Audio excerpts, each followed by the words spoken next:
Assalamualaikum warahmatullahi wabarakatuh. Shalom, Om Swastiastu, Namo Buddhaya, dan salam kebajikan bagi kita semua. Perkenalkan, nama saya Muhammad Rian Listio dengan NIM AIR 110. Pada kali ini saya akan membahas mengenai pelanggaran hak asasi manusia berat yang dilakukan oleh negara. Dalam hal ini saya akan mengambil kasus mengenai genosida di Myanmar terhadap etnis Rohingya. Baik, masuki pembahasan pertama, yakni ada latar belakang dan kronologi. Baik, pertama-tama Myanmar merupakan suatu negara di Asia Tenggara, yang mana negara ini diperintah oleh pemerintahan junta militer, yakni sejak tahun 1962. Kemudian pada tahun 1990, Partai Pro-Demokrasi Aung San Suu Kyi ini memenangi 82% suara, akan tetapi pemerintahannya tidak diakui oleh pemerintahan junta militer, yang mana di sini di Myanmar sendiri telah ada permasalahan, yakni permasalahan kekuasaan, di mana kekuasaan junta militer ini menguasai Myanmar begitu, akan tapi mendapat pertentangan dari masyarakat. Selanjutnya kita perlu ketahui bahwasannya etnis Rohingya ini merupakan etnis yang tinggal di Myanmar, tepatnya di negara bagian Rakhine di Myanmar. Adapun etnis Rohingya ini merupakan etnis di mana merupakan muslim, penduduk muslim yang minoritas di Myanmar itu sendiri. Adapun jumlah orang dari etnis Rohingya adalah sekitar 600.000 orang yang tinggal di Myanmar. Akan tapi etnis ini tidak diakui oleh pemerintah Myanmar itu sendiri, dikarenakan pemerintah Myanmar lebih mengakui Rohingya adalah termasuk ke dalam etnis Bengali, yang mana etnis ini bukan etnis asli dari Myanmar itu sendiri. Dikarenakan tidak diakui oleh pemerintah Myanmar itu sendiri, maka pemerintah Myanmar pun mengambil tindakan. Tindakan ini dapat dikatakan melanggar hak asasi manusia, khususnya adalah hak asasi manusia yang berat. Adapun kronologinya adalah sebagai berikut. Yang pertama, pemerintah melakukan operasi Raja Naga pada tahun 1978, yang mana pemerintahan junta militer menangkap, menyiksa, membunuh etnis Rohingya karena waktu itu dituduh telah bekerjasama dengan kelompok mujahidin untuk menggulingkan pemerintahan dari junta militer itu sendiri. Kemudian pada tahun 2012 juga ada Rakhine Riot State, yang mana di sini adalah konflik antara etnis Rakhine dengan etnis Rohingya, yang mana ini dibiarkan saja oleh pemerintah Myanmar itu sendiri.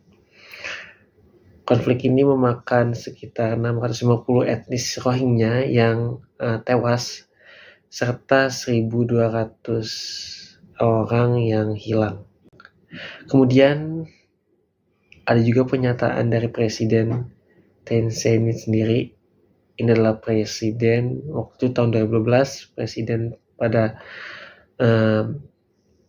pemerintahan junta militer Myanmar, yakni statementnya adalah sebagai berikut: etnis Rohingya mencari negara lain saja di luar Myanmar, atau PBB mencarikan tempat penampungan lain. Myanmar siap untuk mendeportasi mereka. Begitu pernyataan dari Presiden Thein Sein. Selanjutnya kita memasuki pada analisis hukum. Selanjutnya kita perlu mengetahui terlebih dahulu apa saja operasi militer yang dilakukan Myanmar terhadap etnis Rohingya. Yang pertama ada extrajudicial killing, yang mana waktu itu terjadi pada tahun 1989 terhadap remaja dan murid madrasah di Rohingya itu sendiri, di etnis Rohingya itu sendiri. Lalu yang kedua ada penyitaan properti, yang mana etnis Rohingya masyarakatnya itu disita tandah dan sapinya, yang kemudian setelah disita diberikan kepada perkampungan contoh gitu. Jadi ada sebuah perkampungan namanya perkampungan contoh, yang mana di situ memang mayoritasnya adalah masyarakat beragama Buddha. Kemudian yang ketiga ada pembatasan gerakan, yang mana di etnis Rohingya sendiri dibatasi gerakannya, tidak diizinkan untuk berpindah tempat meskipun masih dalam lokasi yang sama, untuk pergi meskipun masih dalam lokasi yang sama. Kemudian ada juga pembatasan pernikahan, yang mana pemberian izin pernikahan etnis Rohingya itu sangat lama, bahkan izin pun terkadang mereka harus menyuap pemerintah lokal.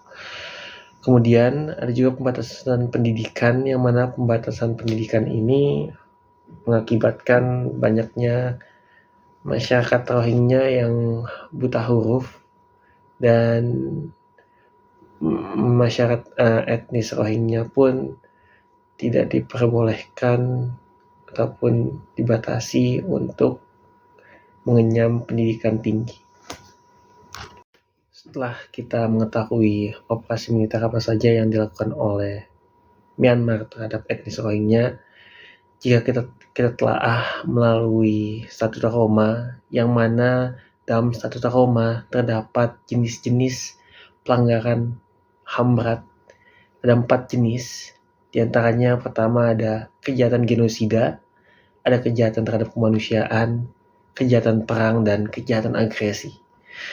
Yang mana kejahatan genosida didefinisikan sebagai perbuatan yang menghancurkan seluruh atau sebagian suatu kelompok, yang mana kelompok itu bisa terdiri dari etnis atau kelompok agama ataupun ras.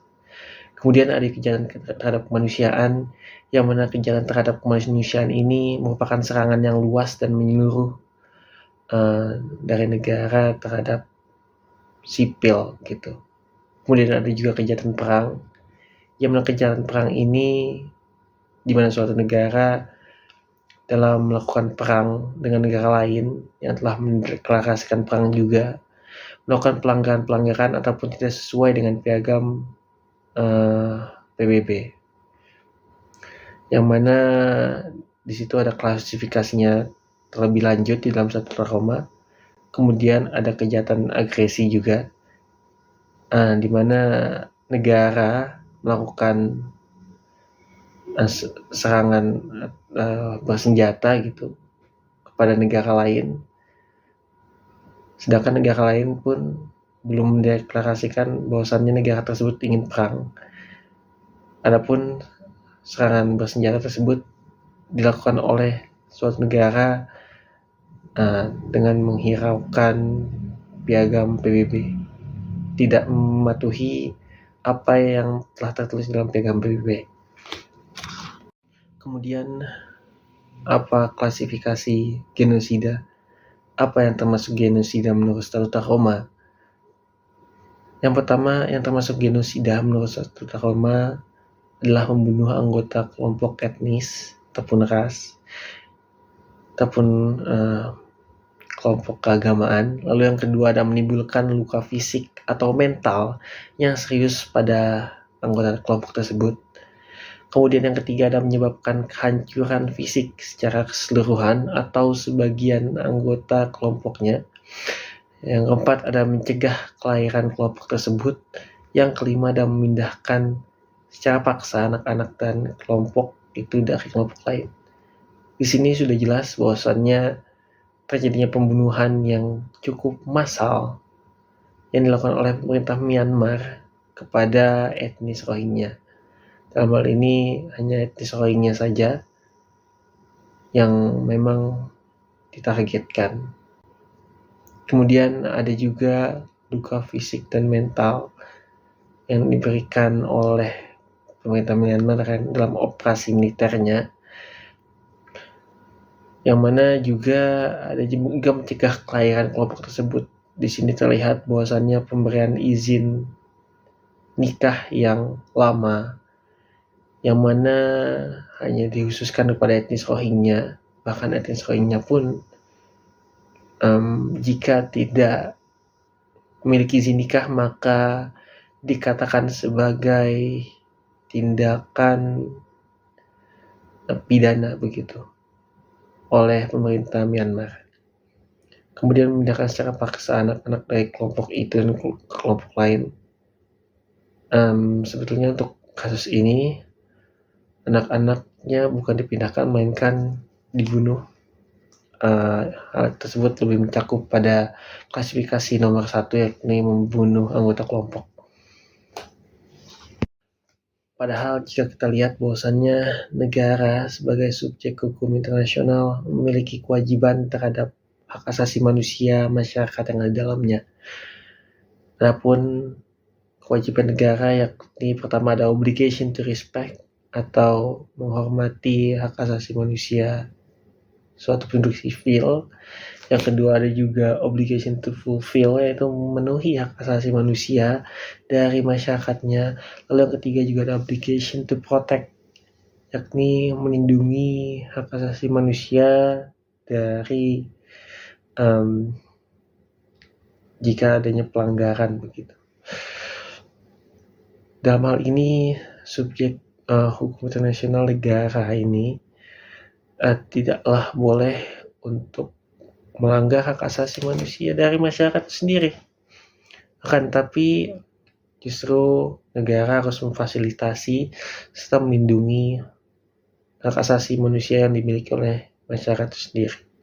Rohingya dalam hal ini, bahwasannya Rohingya tidak dihormati, hak asasi manusianya diperlakukan berbeda.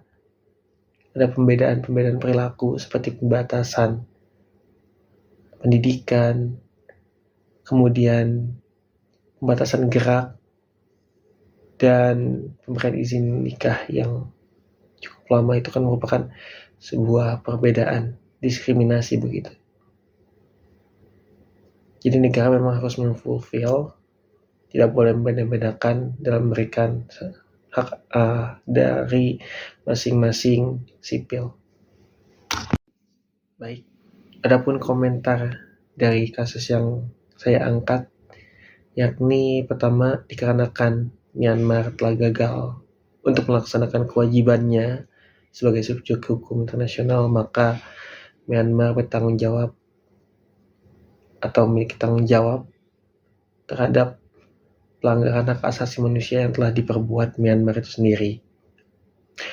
Lalu komentar saya yang kedua, yakni Indonesia pun sebagai negara yang memiliki berbagai etnis, berbagai suku, berbagai ras, sangat memungkinkan bahwasannya hal ini dapat terjadi. Maka dari itu sebagai kaum mayoritas pun harus menghargai kaum minoritas, dan pemerintah juga tidak boleh semena-mena untuk melakukan pengusiran ataupun melakukan pembatasan terhadap etnis tertentu. Adapun pemerintah Indonesia dalam menampung masyarakat Rohingya yang mana sudah sampai di Aceh begitu, juga harus memperhatikan bahwasannya apakah mereka benar-benar masyarakat Rohingya atau hanya imigran gelap begitu. Karena di sini akan sangat dirugikan Indonesia jika Indonesia hanya menerima imigran gelap yang mana bukan bagian dari pemenuhan hak asasi manusia begitu, yang mana hal tersebut hanya dapat melanggar hak asasi manusia lainnya. Jadi pemerintah dalam hal ini juga harus tanggap terhadap kasus ini. dan memberikan solusi yang terbaik bagi Indonesia, khususnya masyarakat Aceh. Demikian presentasi yang dapat saya sampaikan. Kurang lebihnya mohon maaf. Wabillahi taufiq wal hidayah. Wassalamualaikum warahmatullahi wabarakatuh.